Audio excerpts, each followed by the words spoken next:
सरस्वती नमस्तुभ्यं वरदे कामरूपिणि विद्यारम्भं करिष्यामि सिद्धेर्भवतु मे सदा वसुदेवं सुतं देवं कंसचाणूरमर्दनं देवकी परमानन्दं कृष्णं वन्दे जगद्गुरुं हरि ओम् नमस्ते.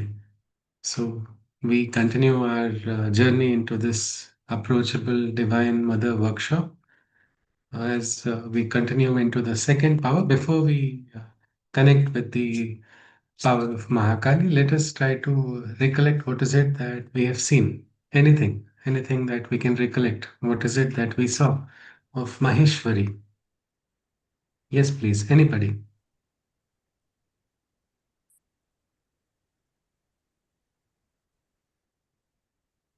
Yes, please. Anybody? Ishwari is vast. She is wise. She Ji, is impersonal. ji. She she has a lot of patience with Yes, us, and she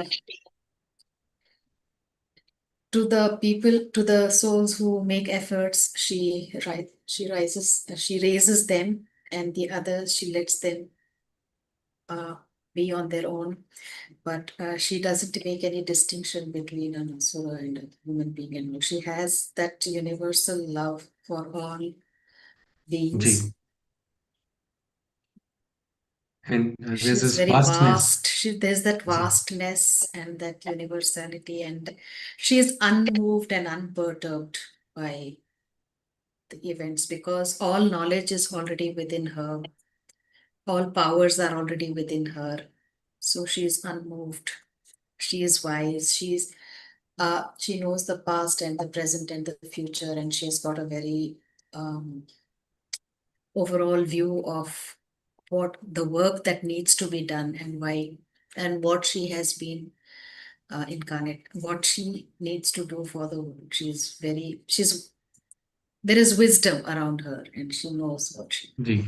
needs to do. And ignorance cannot fool her, no? In ignorance, we cannot try Yeah. to, many times in that either sentimentality or emotions, a person is taken away from the truth. But the vastness of Maheshwari is so much that it can see through all those little ploys, and her job is to raise everybody. She also punishes, isn't it?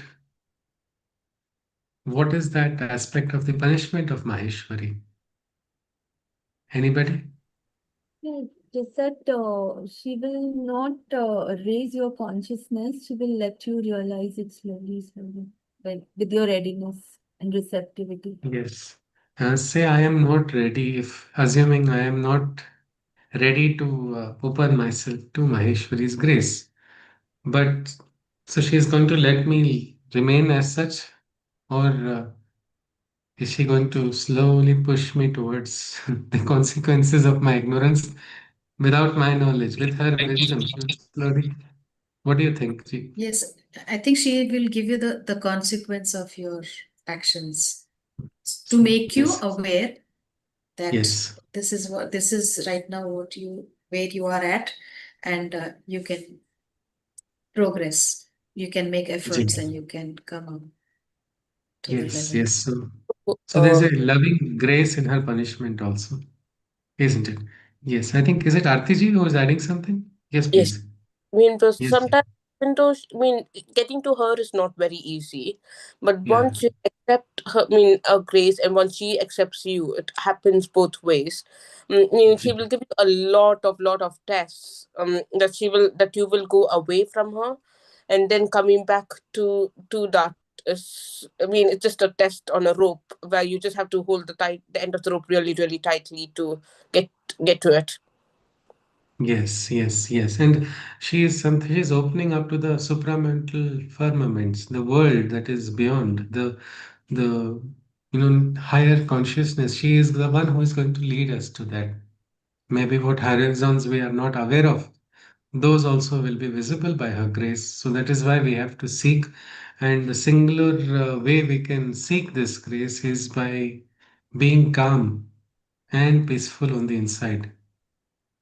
It is only then that we can recognize this grace of Maheshwari. She is the highest among all the four. Highest in the sense, not in a ladder of supremacy. We're talking about the realm of functioning on that realm which is closer to the supramental world. And next to her is Mahakali. Mahakali, we have all heard of her. Many of us sometimes say, I do not want to be aware of her because it is itself quite a big challenge. It is how we can say the power of the Rudra only is there. She is quite an Ugra Rupa, is what people believe. So, just let us look at one illustration or just an image of for our meditation or our pondering, and then we will enter into what Sri Aurobindo has described as the power of Mahakali. What is the power? And we are not doing just a worship or stuti of the goddess. We are trying to understand. Ultimately, the reason we are trying to do this is because we want to manifest her strength, her force in our life. We will, in our workshop, our aim is going to be first to understand the four powers, and then probably we will even look at all the qualities which will allow us to raise our consciousness to be available for these four mothers to work upon us. So now we enter into what is the Mahakali.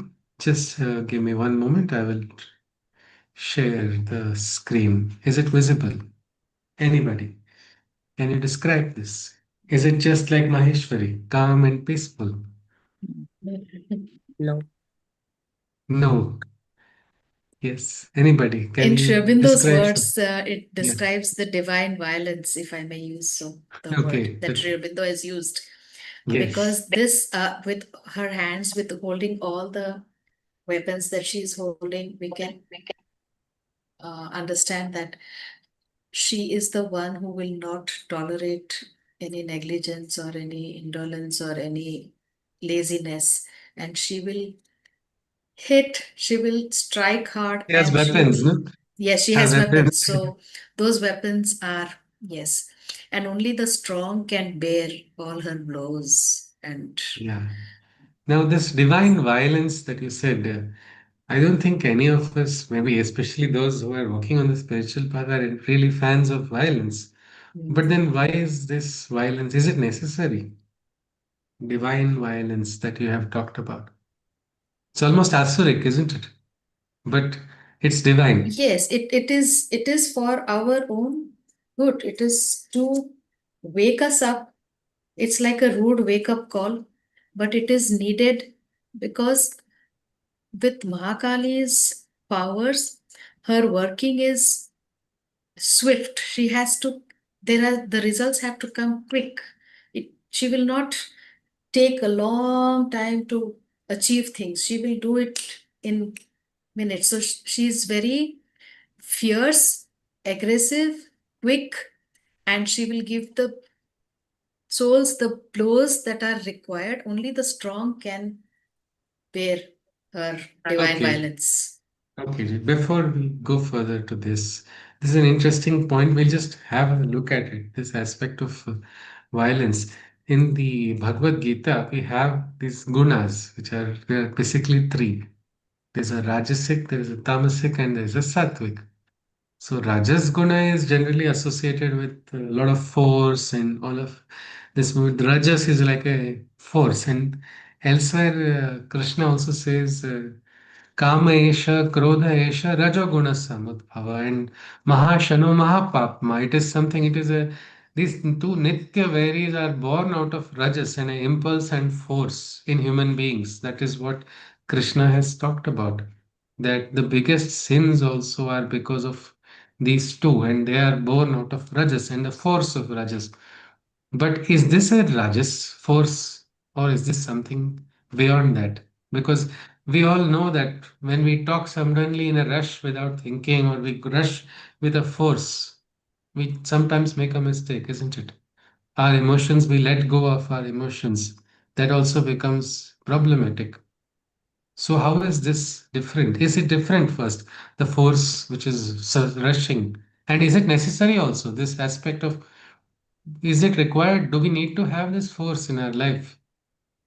Because many people believe we shouldn't have it at all in the first place. Yes, anybody. We are just looking Uh, at it. I think this force is necessary because it is against the evil and the bad, like Yeah. So negative fighting for to forces. fight, and you have to have that. Yeah, Yes. something Okay. like our ego or some other evil forces. So I mean, this force is necessary to eliminate that. Okay. Okay. So Mamtaji says that force is necessary. Sometimes this there is like we cannot be forceless, and sometimes really a force is required. Okay, that is fine. And in the Bhagavad Gita, okay, the El Krishna also does he expect Arjuna to fight? Yes, absolutely. Yes, Yes. isn't it? So, Yes. Yes. but that fight is not uncontrolled emotion, isn't it? No. Because many times people now Kali has awakened inside of me, is what people say, and then they don't really function as per the divine Kali. They think their emotions means Mahakali, but this is something different, isn't it? Archana, the divine violence, that word is so beautiful, as Nandini has rightly quoted for Master Shri Aurobindo, those words, that it's a divine violence. It's not a human, uncontrolled, emotional violence. It is something which is beyond, where it is the functioning of the divine that is happening. It is a striking of the hammer of God only. It is not some human who is crankily acting. It is something divine, as Arjuna would have to become in the war.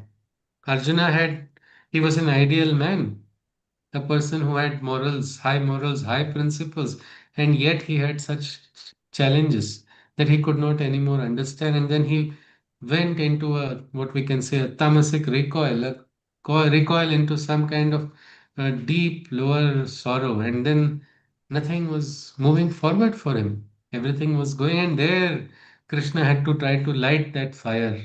Yuddhasva Bharata. Elsewhere, Klaibyam Asmakama Partha. Tyaktotishta Uttishta Parantapa. Rise up and finally Nimitta Matra Bhava Savya Sachin. Let your arrows rain, become my instrument. So there are moments in our life when we also sometimes lose it. We lose that strength. We lose that strength, and we have to understand. They say we have heard of these words, too good to be true. So we cannot be lost in, I say, I am have preferring sattva. But sometimes if I have to raise my voice to speak something, I should have the strength to speak it. It does not mean I should get cranky and shout and make it my SOP functioning. But when the moment comes, I cannot really withdraw. And that is what is the divine power of Mahakali. Sri Aurobindo had also said that we need the strength of the Asura also. The might of the Titan is required. Just as the gunas of the Devas, Asurasya Udyamam Shakti, the Shakti of the Asura is required.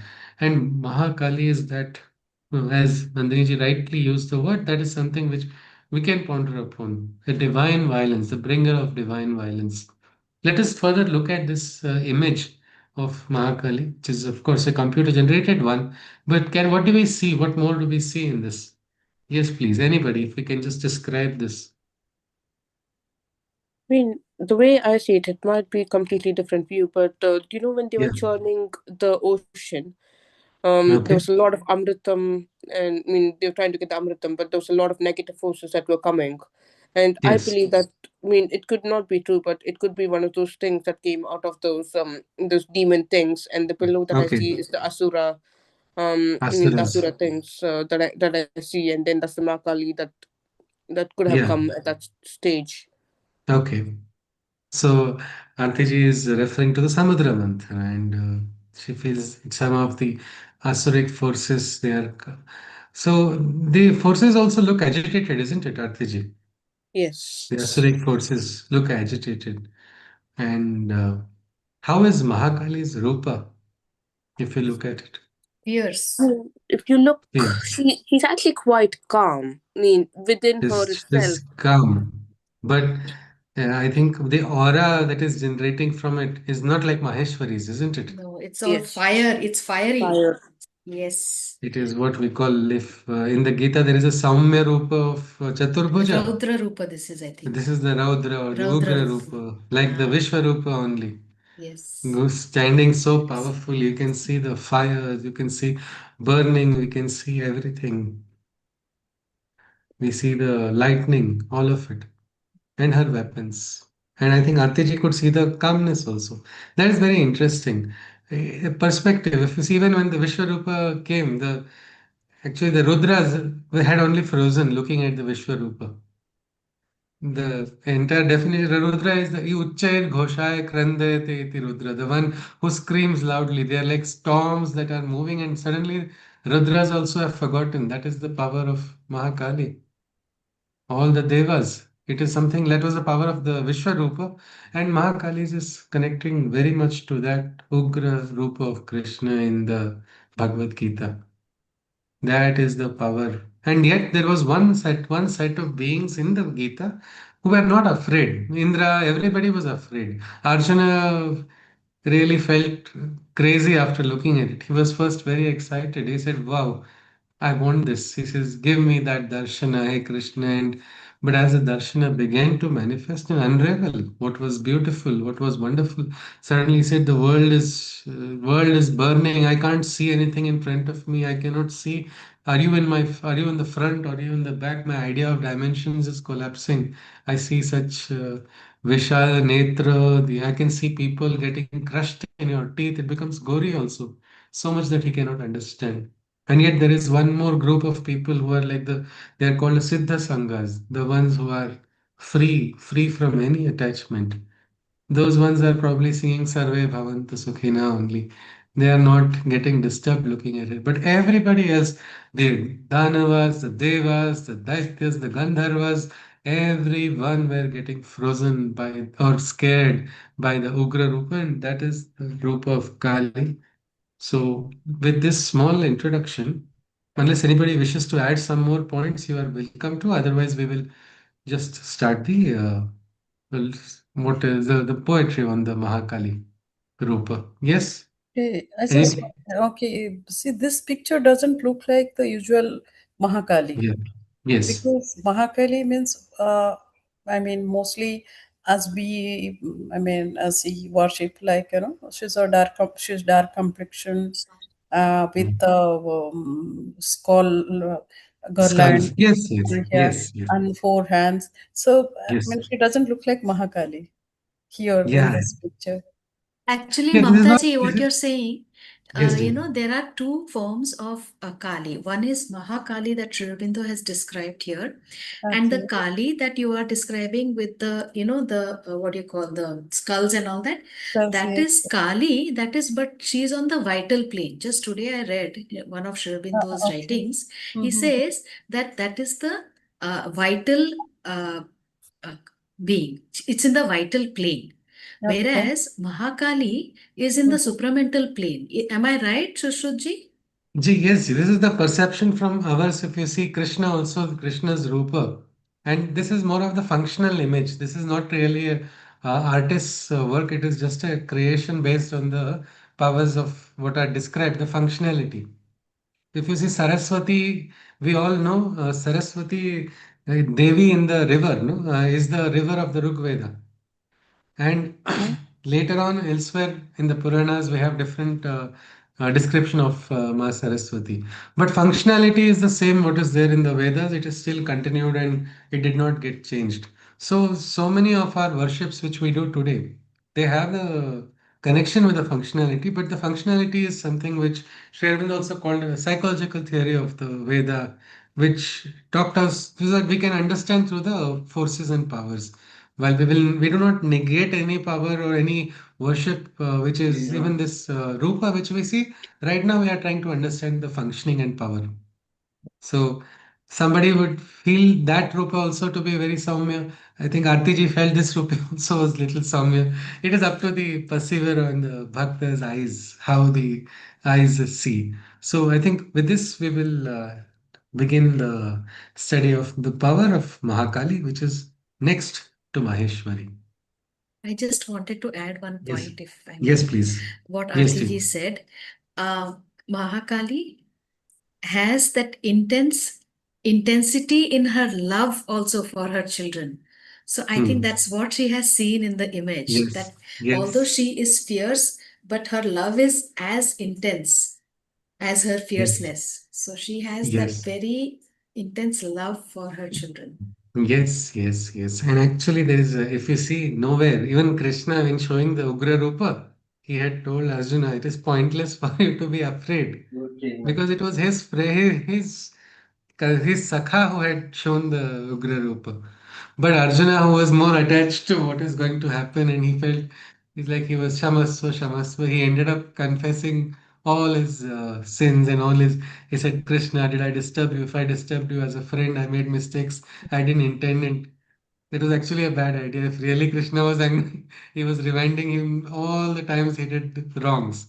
But that is the nature. But if we love, we can also see love in this Ugra Rupa as well as rightly identified. Let us see how we can see that and why should one be afraid? Because Sanatan Dharma does not teach you to fear God. Sanatan Dharma teaches us to love God. When does the fear come? They say chor ke dadi mein tinka. It is as simple as that. When you have done something wrong, your heart is filled with guilt, then you fear. But even then, if you are sincere and surrender, all is forgiven if the surrender is clear. So fear is maybe not required, but it is a fearsome rupa. Let us begin. One moment. Yes. Yesterday, somebody suggested that I can go with the poetry can also be shared on the screen while I read it, so it's I easier. took a copy of it. I took a print of it. Okay, It's in front of okay, me okay, because ji, I ji. thought even that would help me to really Yes, ji. understand better. Yes, please. Ji. Yes, ji.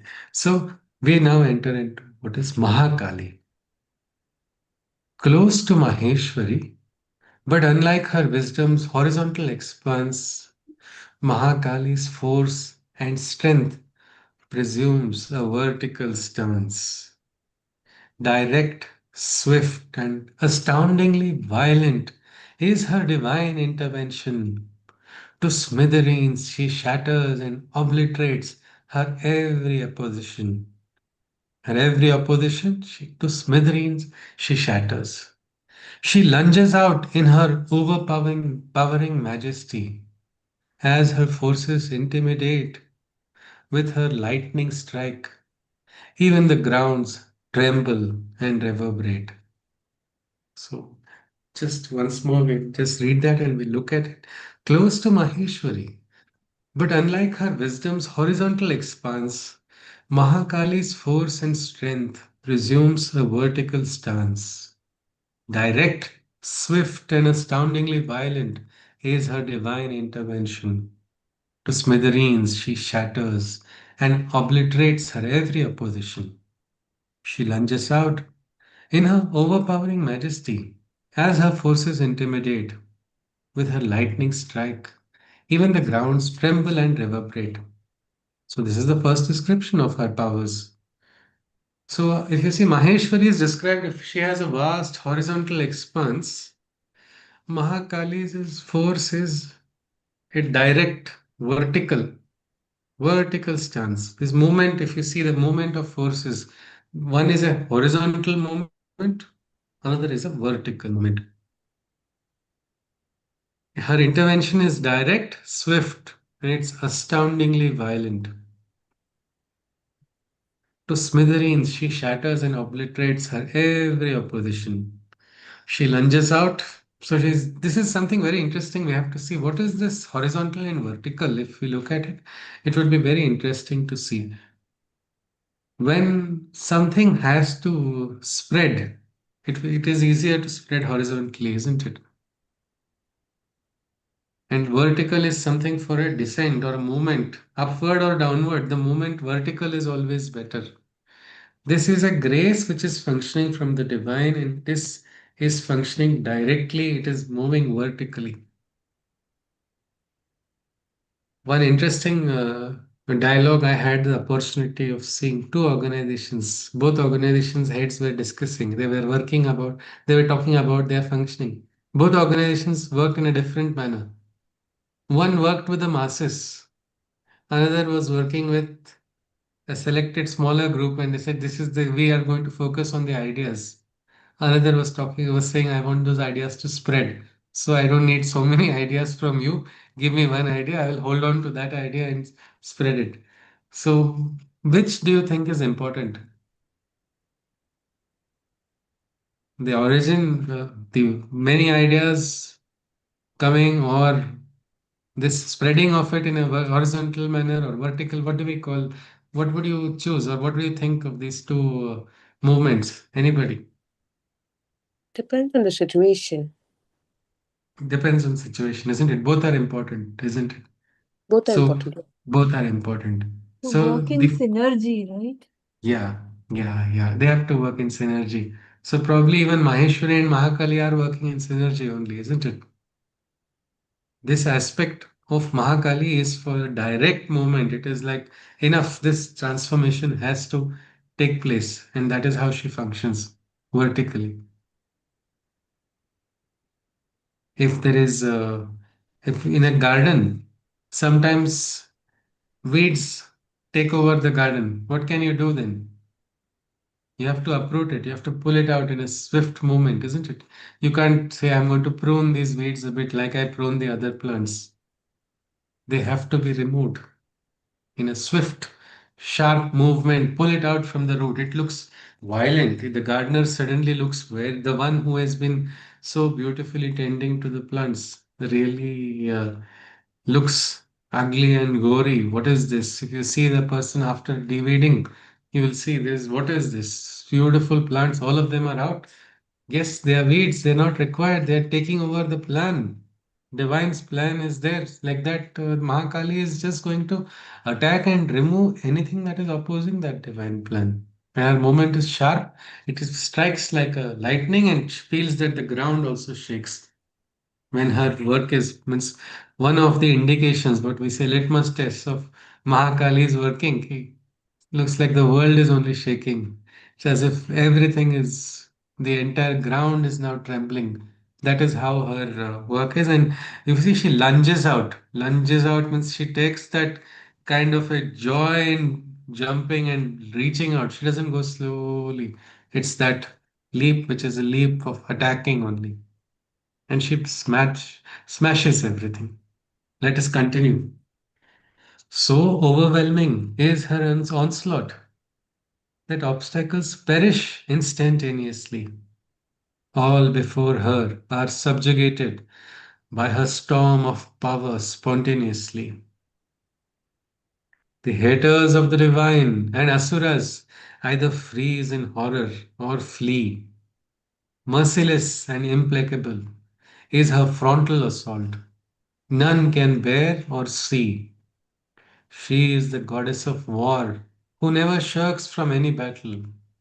All beings hostile and undivine are granted a vision of her metal. So the darshana of Mahakali comes to those hostile beings only first.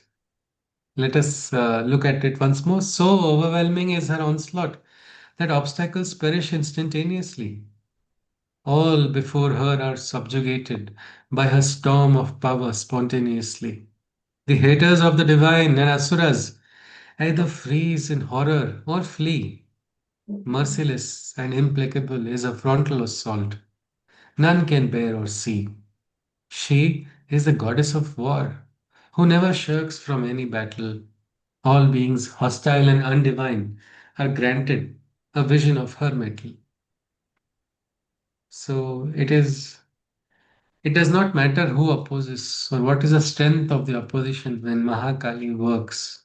Whatever the strength of opposition is in front of the Shakti of the Devi, they are nothing. They just instantaneously fall, crumble, no matter how strong they are. Because that is the raw, brute strength and power of her. Who are those who have to be wary of it? Who are those who have to be wary? They are the haters of the divine, the asuras. Anybody can tell me what does the asura mean?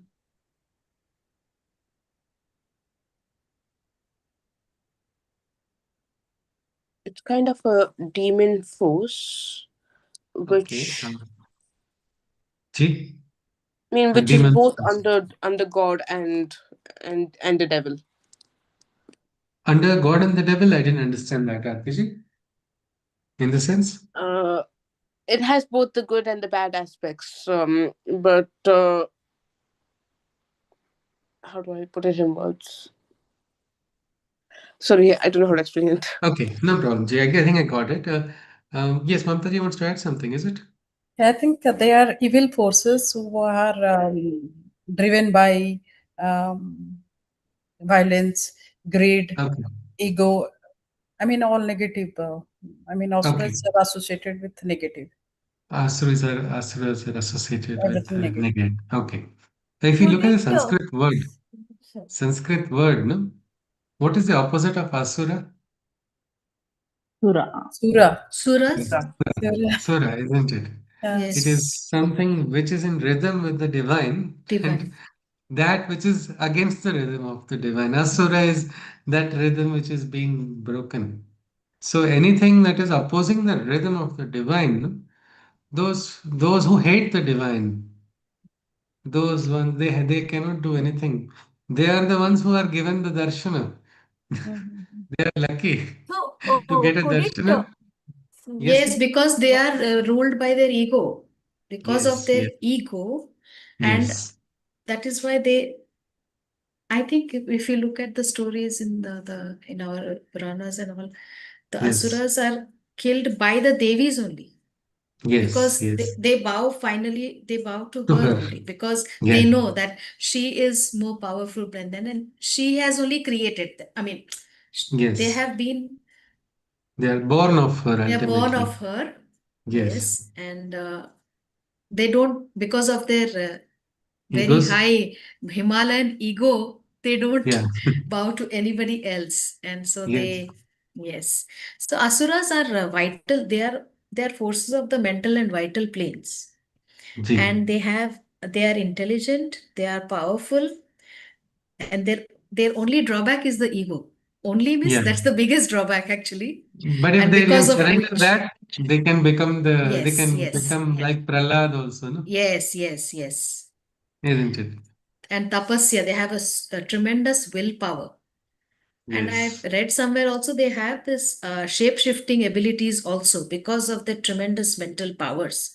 So much Okay. tapasya they will do, that ant hill will come and all that, and then they will get the boon from Shiva. And Yeah. then Yes. every time, then Yes. Shiva can't manage Yes. their, because Yes. he is the Bholenath, he gives them whatever they ask for. And then, yeah, Right, so Ji. that is So the that is story the of the shape Asuras. shifting in modern times. What we can look at in every day is the ego, isn't it? Ego comes Yes. in different forms. I am belonging to this group, so I am getting the ego of the group. Mm. I am belonging to this particular point of view. So, from the point of view, I have so much strength. I am so strong, nobody can stop me. Everywhere, no matter what, this force of ego takes control. A person who is sane becomes insane. And then that insane person gets the darshana of Mahakali. It is merciless. It is an attack which is going to be very. That is why everywhere all the saints have said, put aside your ego. Look what happened to Ravana. He was a pandit. He was someone who had great knowledge of the Shastras also, like the 10 Shastras. He knew all that. It was like he had 10 heads. That was how great he was. And yet, look Didn't at the what 10 happened. heads represent the 10 vices? 10 vices also, some people say they are the Dasha Granthi he was. Granthis. Okay. So this is the symbolism we can say. We are looking Did at that. Ravana have a soul? Everybody. Ravana is Sri Aurobindo said black side of Sri Rama. So even the Asuras have a soul? Yeah, everybody. We become, if we look at without going Oh, into they have a details, soul, but they don't have a psychic being. Because if they yeah, had the means psychic being, then they would not have behaved the way they no, did. we all human beings have psychic beings, and yet we also behave like asuras at times in the influence of the forces. So the ones who are attaching to ego will be taken over, and that is where Mahakali comes in. She comes in to cut it off. That is her role. She's like the goddess of war. So a goddess of war will never run away from battle. It would be the quite opposite. She will lunge with the enthusiasm to take forward the battle. And all beings that are hostile, all that are against the divine principle of divinity, its principle of righteousness, all such beings, they are going to face her wrath. Intolerance and imperfection are by her iron fist violently ground. This is so beautiful. Ego comes through intolerance, then imperfection also. They say to err is human. No, to it is not. So it's like how they say ignorance is bliss. It is not bliss, it is pseudo bliss. Nobody will be happy with a doctor who says, oh, out of ignorance, I just took out the wrong kidney. Nothing of that sort is going. Nobody tolerates. We don't like anybody. Then how do we tolerate ignorance inside of ourselves? We have to take it out. And imperfection of any sort. Imperfection is the easiest way to become prey to undivine forces. Slowly, alas enters inside, tamas enters inside. We have to keep striving for perfection. That will allow us to move forward. And Mahakali does not tolerate, she does not tolerate imperfection also. This is why people are scared of Mahakali. Because she's very sharp. She has a very high standard. If we become intolerant, imperfect, in her iron fist, she will directly deliver some. She will deliver justice in proportion to our actions. Deceit, untruth, and treachery. She tears out of the ground. Deception, deceit, all of these are absolutely thrown away by her. Falsehood. Falsehood is something she does not like at all. And treachery also. Any examples of treachery that we sometimes feel without having to name anybody? We can just, any times we've felt treachery, betrayal. Mm. I think we'd have experienced that, isn't it? Because certain principles, everything works on our lives are founded on human ethics, but suddenly some people violate those ethics. Well, this is not something Mahakali will ever tolerate. She will tear it out of the ground. So let's look at it. Intolerance and imperfection are by her iron fist violently ground. Deceit, untruth, and treachery she tears out of the ground. Falsehood of any type, at no place or time, does her truth saber spare. The lazy and indifferent, pained by her strike, are in agony made aware. In Mahakali's blazing and fiery presence, none can unconscious be. Imperfection and ignorance of any type, it was a typing mistake here, so I think Mahakali will not spare it. I have to change it quickly. Imperfection and ignorance of any type, she cannot stand or see. So, intolerance and imperfection are by her iron fist violently ground. Deceit, untruth, and treachery she tears out of the ground. Falsehood of any type, at no place or time does her truth saber spare. The lazy and indifferent, pained by her strike, are in agony made aware. In Mahakali's blazing and fiery presence, none can unconscious be. Imperfection and ignorance of any type, she cannot stand or see. She cannot tolerate any of this. So if Mahakali's presence is there, these cannot exist at all. Nobody will be unconscious. Mahakali will make everybody conscious. It is that truth which will bring the skeptic down on the knee. Everybody will bow to that truth of Mahakali. That is her force. Nobody can be unconscious. But say I'm lazy, I'm indifferent, I don't want to see or realize. She will realize, she'll force me to realize. It will be an agony and pain that I'll have to throw my laziness away to realize this truth of Mahakali. That is her force. No type of falsehood, and she cannot tolerate deception and untruth, falsehood. Many times we think people get away by doing wrong things, or sometimes we also feel, chalo, I did something, I can escape. No, Mahakali will not spare you. Just Kala is yet to come.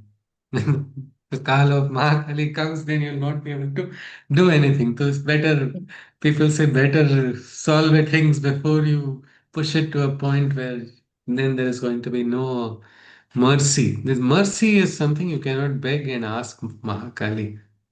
You will have the pain. And she'll say, Abhi, dekho, I'll make you conscious. This laziness cannot work anymore. It's like a pinch and raising a person. That is the force she is going to use. Again, these are all divine forces. When we try to emulate the divine, we should not imagine ourselves to be deliverers of the divine force. We must remember we are receivers of that force. So we have to only focus on, because many times when people start reading and emulating, they start, this happens that, okay, now Mahakali has entered into me. I have to show. No, we focus on our perfection of our being. We focus on perfection of our thoughts, perfection of our action. What is required? Was it my nature which came in between? We do a self introspection of that and then utter the words, do our actions consciously, because she is the one who is the ultimate conscious one. She is the deliverer of justice also.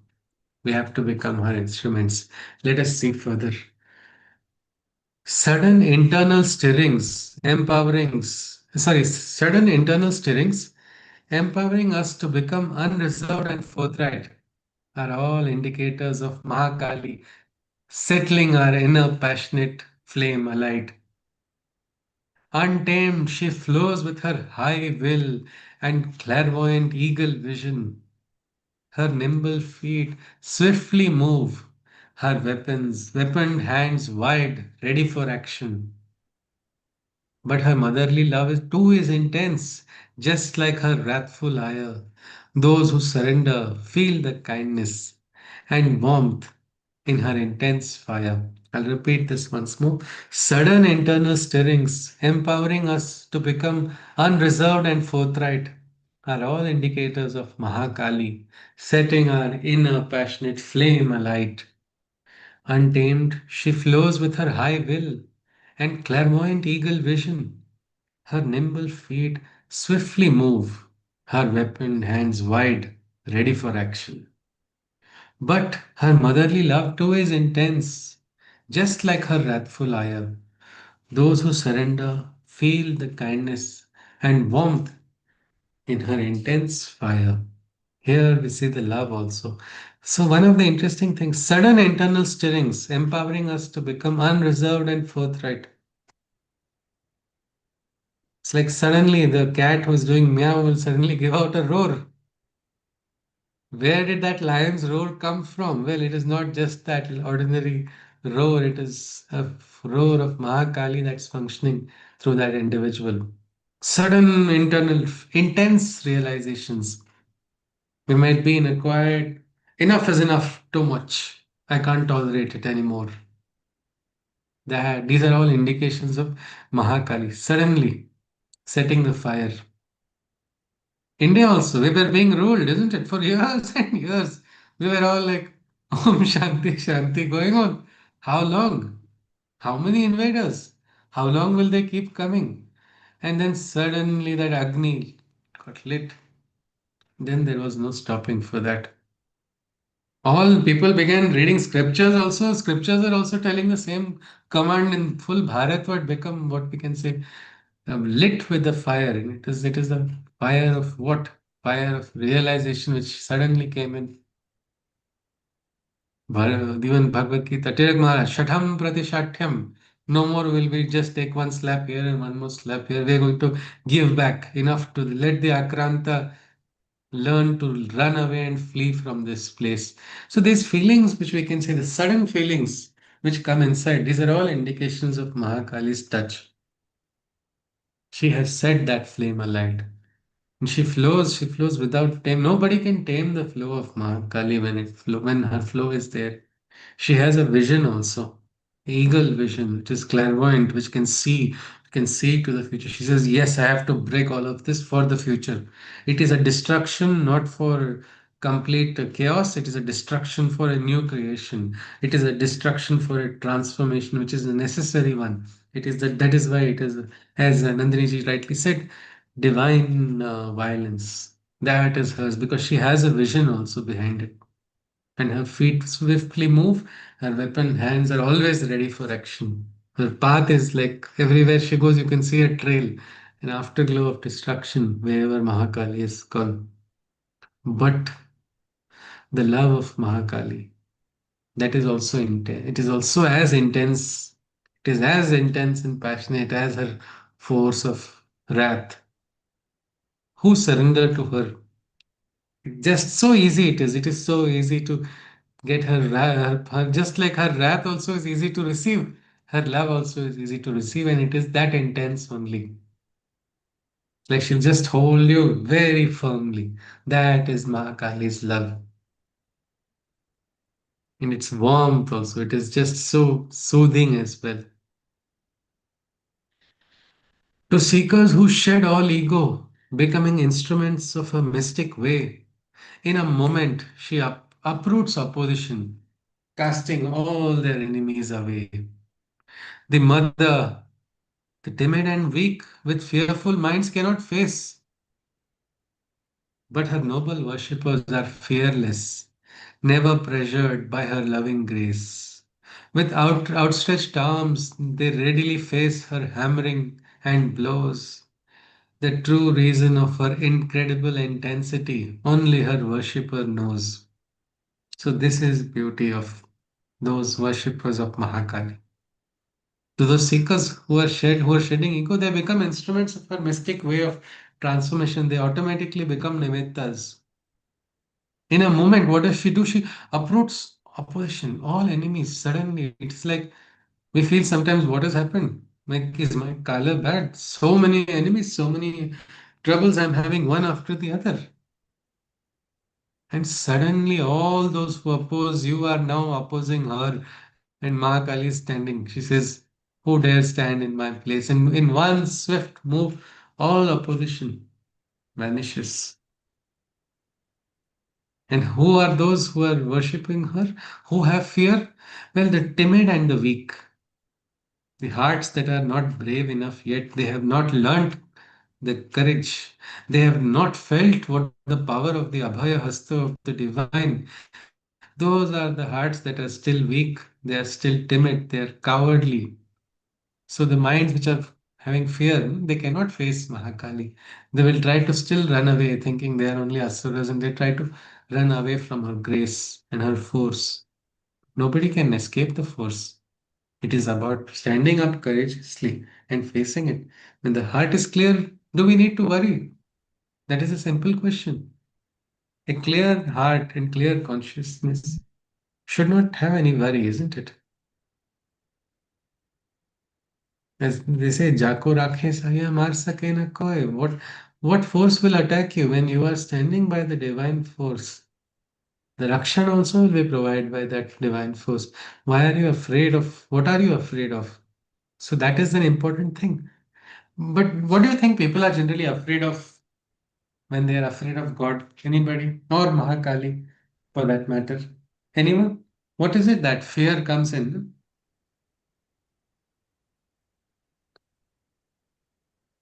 Death. Yes, okay. Arti ji says fear of death, fear of losing life. Okay. Any other fears? Fear of being punished. They Okay, know fear that of they are being punished. Okay, when wrongdoings. they're wrong, there may be a fear of being punished. But why does the punishment come? For a transformation only, isn't it? Mm. But that is generally forgotten. So that may be one more reason. Yes, Shweta ji is saying something. Yeah, so no, I needed some clarity. So, it's not fear, but you feel sad. So, does it come under fear when you see so much destruction? You feel a lot of karuna.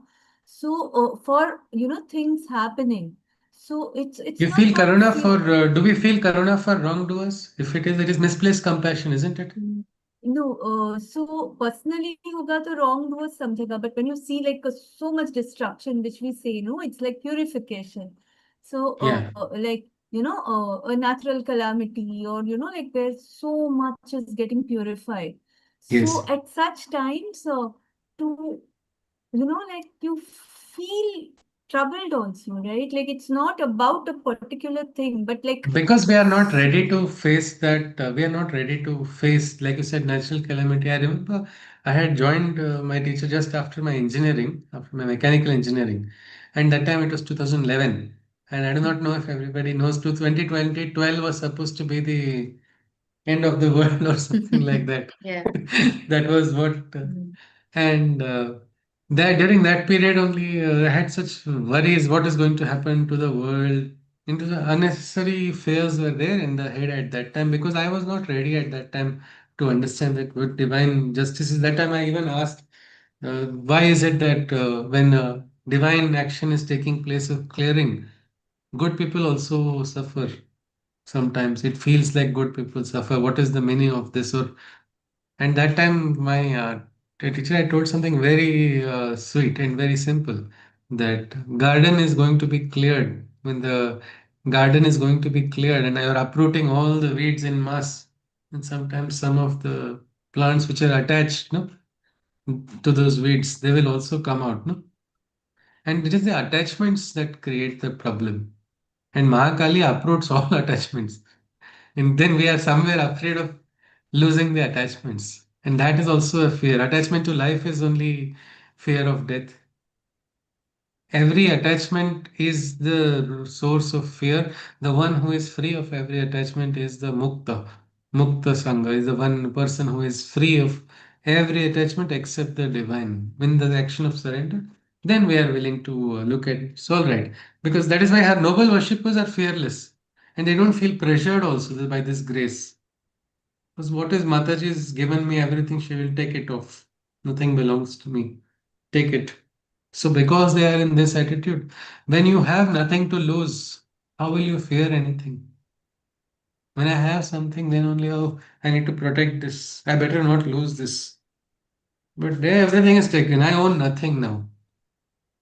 Now, there's nothing that can be taken from me. And I'm ready, I'm free. That is how worshippers of Mahakali, they hope, they stretch their arms like this. Give me all, give me, no, Ma, give me one more. I'm ready to take whatever hammer you want to. Your hammer is again, as Sri Aurobindo says, hammer is nothing. The pain of it is a transformation only, no? Yeah, but give Yeah. me, it changes. Like, but, to see somebody else No, impersonally, like if impersonally now, if you suffering see, if also. you did not know Duryodhana, and in Mahabharata, you just met Duryodhana somewhere casually over a coffee or somewhere else, and then you saw the consequence of Duryodhana in Mahabharata, you will say, ki, this is sad, isn't it? But that is a misplaced compassion. That is a Right. misplaced compassion. Like Arjuna had in the Gita, he had for my Guru Dronacharya, my Pitamaha Bhishma, so nice. They are my gurus, and I have to fight them. But they Yeah. are ready with weapons. They are ready to attack him and destroy him, but he has lost it because of attachment. So ultimately, it is this some sort of attachment. And Mahakali's work is to pull out all of them. She makes a person conscious. One truth, that is the divine. Anything against that is falsehood. We have to recognize. But there's also the grace. We must remember whenever she is having intense breath, she is also having intense grace. And those who are given punishments, you can be assured these punishments also, they will get the strength to receive the punishment and also rise. A friend of mine got attacked by God only, I would say, because she got acute myeloid leukemia at a very young age. You will not believe at that time I also died. It was like attack on her on from many fronts. She was given chemotherapy and all her hair fell off. Suddenly, very good looking faces suddenly become very different and distorted from what it was. Even she would joke, look like an alien and all. She would, whatever it is. You will not believe after that 1 year, 2 year period of this, whatever was going on. Even during chemotherapy, there was a second fear of secondary cancer coming due to side effect of chemotherapy. It was all so crazy for her entire life. It looked like there was just everything was getting destroyed. Everything. And you will not believe she actually, when she got out, she said, I'm thankful to God for this cancer that I got. And my mother, being a pathologist, gave me some inside information that out of 18, 17 did not make it with that particular in that particular period, and she was the one. And later her life went ahead, and she says, I got such experience. She's grateful for those blows. But Yeah, all but of us had days. how would you have felt at that time? The person who's going through becomes stronger. So I did But not have, so for me, I had my inspiration from her. I got inspiration from her. while she We was will. going through that, Yes, yes, yeah, yes, wow, yes, yes, yes. It was difficult. It was one of the first thing I had to learn was not to cry when I right. met Like her. it's a learning, right? Yes, yes. But our attachments make a problem sometimes. So that is where she has to. So we have to be ready for everything that the mother Okay. wishes. So let us continue.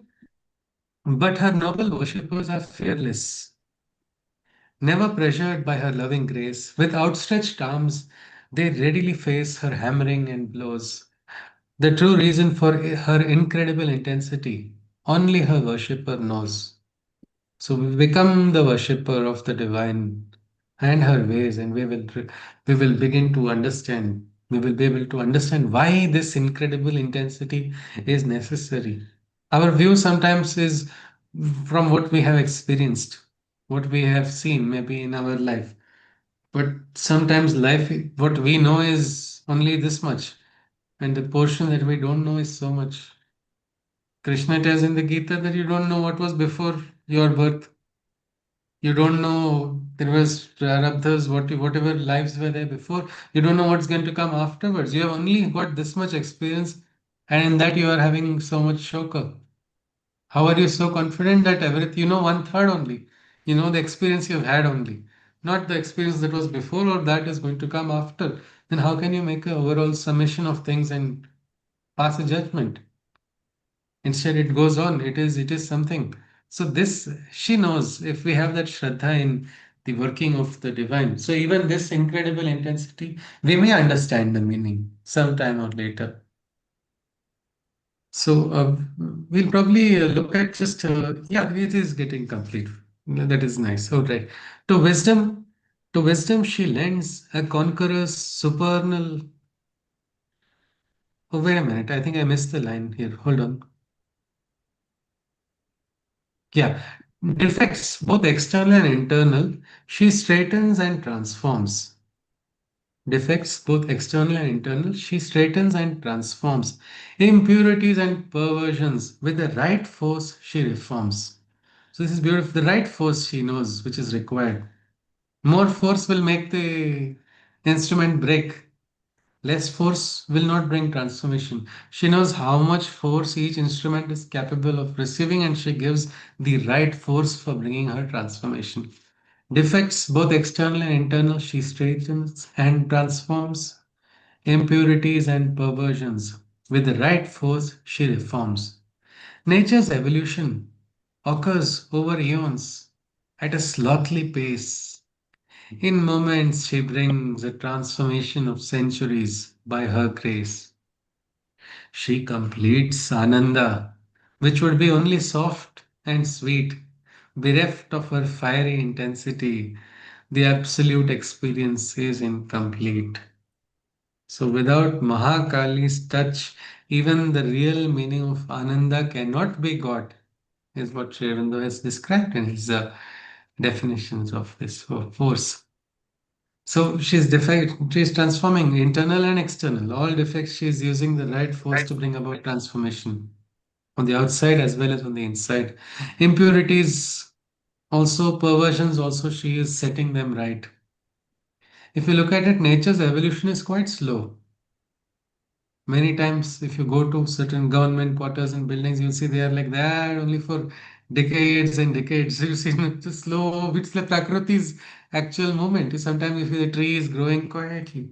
So nature is good, nature is beautiful, but nature's pace is sometimes too slow. That is why sadhana is required to bring about transformation. Sri Aurobindo's yoga is also the yoga of transformation because we cannot completely be at the mercy of nature.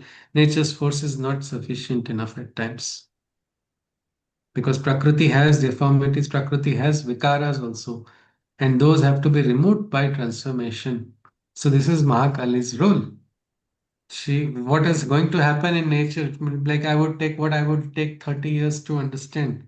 She might give me one thappad and make me understand in 30 seconds because that is the way she functions. And by that understanding, you will get ananda, isn't it? When the realization comes. Fast Buddha track. got, yes, yes, it's a fast tracking. It's a fast tracking. That is what she does. And she gives it quickly. Bring on what was sometimes required centuries. With a moment, she can bring, her grace will bring that transformation. And she completes Ananda.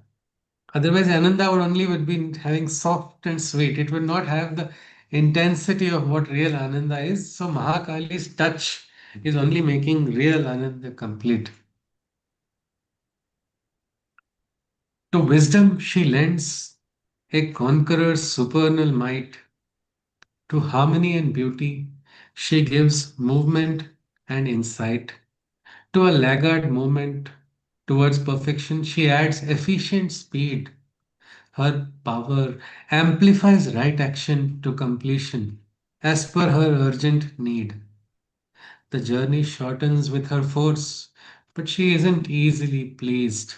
Only by the highest, noblest, and supreme ecstasy is she appeased. I repeat this once more. To wisdom she lends the conqueror's supernal might.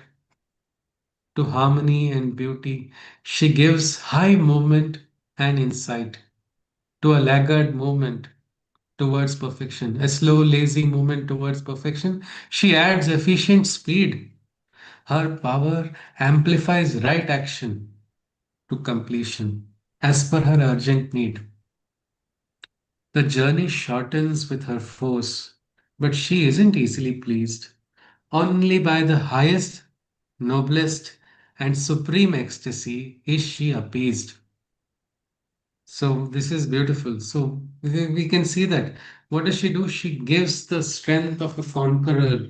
What wisdom you have, she's going to add a practical dimension to manifestation for that wisdom.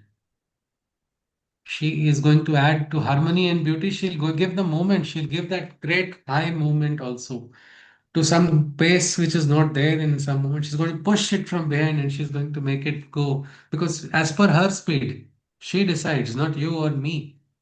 It is her decision. She decides this is the pace which things have to go. She will add that force. And her power will amplify the right action to completion. The journey shortens with her force. So the long journey suddenly gets over quickly because that is the power of her force. But she is not very easily pleased. The highest, noblest, and supreme ecstasy only. By that is she appeased. My question is, how does one appease her then? What is this highest, noblest, supreme ecstasy that we can offer? How do we appease Mahakali then? Just give her the love and affection from our Yes, hearts. Let's Abhijit. just give her the Sorry. love from our hearts. Yes, and we have to love from our heart and in our action also. There should be that highest ideals. We have to bring them in our words, in our deeds, in our thoughts. The noblest of thoughts we should have, and we should take them further higher. And that ecstasy should be there. It's through love only. Ecstasy cannot be there without love, isn't it? Mm. Yep. And that ecstasy should come in. And And then only. while Yes, she is acting, probably we should just surrender. That also would yes, appease her, yes. right? Yes, we have to surrender, but on in surrender also as a willing instrument, we should get the joy of surrender. That ecstasy also should come in that surrender because you are recognizing our force. It is not a meek surrender. A meek surrender will not appease her at all. So that teja, that force, all of that has to be offered. You must cultivate the force inside of you, which you can offer, isn't it?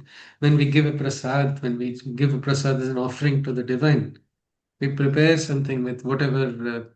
So here the recipe is that force. It's all right. Might be very insignificant compared to the mother's force, but no, I am the child of Mahakali. So I will offer this. That is the offering which will please her. So bring it on. Yes, yes, Yeah. absolutely, absolutely. That bhava must come in, and she will be appeased by that. That offering will be complete if we offer her that ecstasy.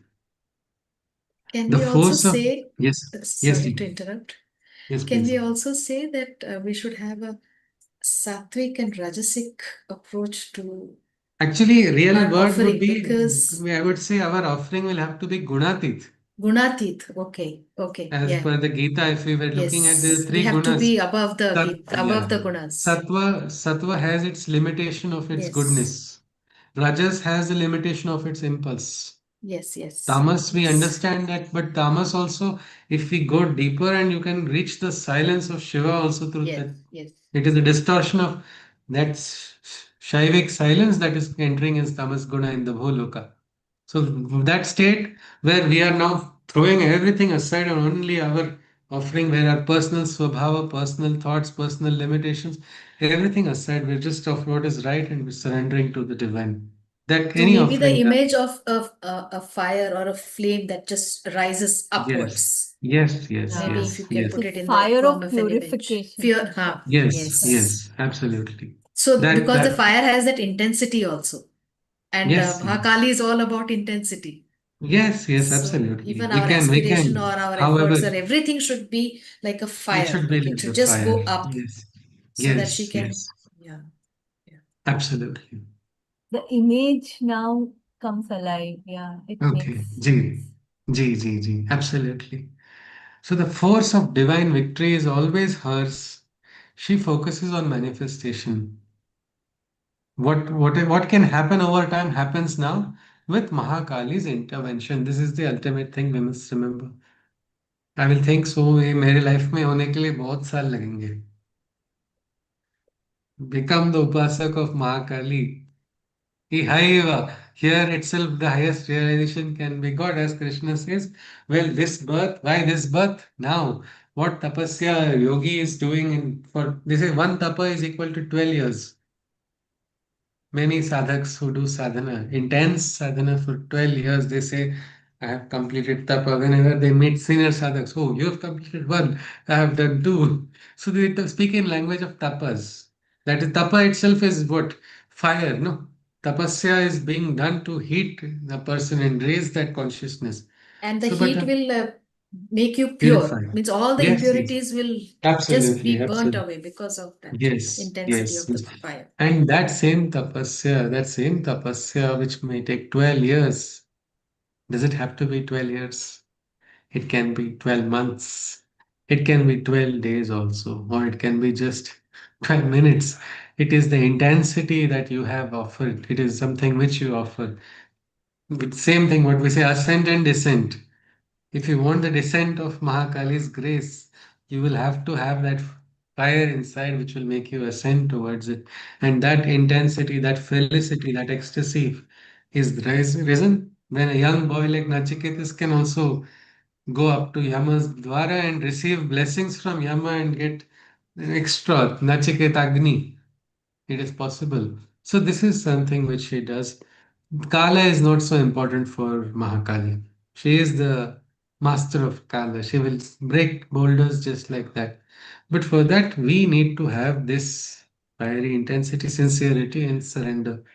So with this, Mahakali's transformation takes place. So from Mahakali, we move next into the goddess, it is Mahalakshmi, that we will have a look at tomorrow. If somebody can just share some of the inferences or something we can take with us today, please, So some yeah, points. today's session was very impactful. I got a lot of clarity. And also, I feel this, for me, I think Earth life is mostly grace of Mahakali only. Like, like so much that, purification happening. So I Ji, ji. really felt very good. Yes, Thank you. Ji, thank you, Ji. So, yes, these four powers, they're very much why Sri Aurobindo identified as these four powers directly have a very important bearing. If we become conscious, the powers are already functional and conscious, they don't need to be defined what is Mahakali here will immediately get transformed into another force elsewhere. All that they are all one only. They ultimately, if you see one Devi, if you want to call Aditi, from Aditi has originated these four powers. They are just four rupas. Like Monday I wear this dress, Tuesday I wear another dress. But from our point of view, we have to see this. This one is Maheshwari's calmness, the silence that has to be cultivated by a sadhak. That vastness, that ability to understand and receive and grow wide. And also, then now Mahakali has been introduced to us that her intervention cannot be forgotten. It can make matters just like that. Any moment transformation. Like in the Gita, they say, Nahi jnanena sadrisham, that there's no greater knowledge. I mean, there's nothing greater than knowledge that will purify. Because it's like jnanagni dagdha karmanam bhasmasat kurute arjuna. The knowledge of jnana, that knowledge of realization, it burns even karma bandhanas also. So here, everybody who is going to be receiving the grace of Mahakali is going to be made conscious. The Deva will be made conscious by Deva will say thank you for breaking all the obstacles. They will do the namaskar. The Asuric force will be probably having a fractured hand and experiencing the pain, but at least understand this is not what I should do. That consciousness will come that way, but consciousness is going to come. That is Mahakali indeed. Anybody would like to add something further? Any other points, or we conclude with the Shanti mantra? I have Yeah, yes, please. Yes, ji. uh, one thing, like, please explain Shiva's silence a little more. It is Shiva is if you see the silence of Shiva is if it is just a term for if you see the Upanishad, there's this if you see the fourth state is said to be there in the Mandukya. Shantam Shivam Advaitam Chaturtham Manyante Sa Atma Sa Vigneya. In that supreme bliss of quietude, that is where Shiva's Shanti is there. That is a silence where all merges. It is like in the supreme tattva of Brahman, all that is Shanta. It is Satchidananda only. But when it comes to the earth, it is like if just imagine a light splitting through a prism, you get different colors, isn't it? So like that, from white light is or white light in we can say white light splitting into several colors. If you look at that, it is what is white light? It is just a combination of all. When you merge all colors together, it becomes white. Here there is nothing. And when white light, you don't.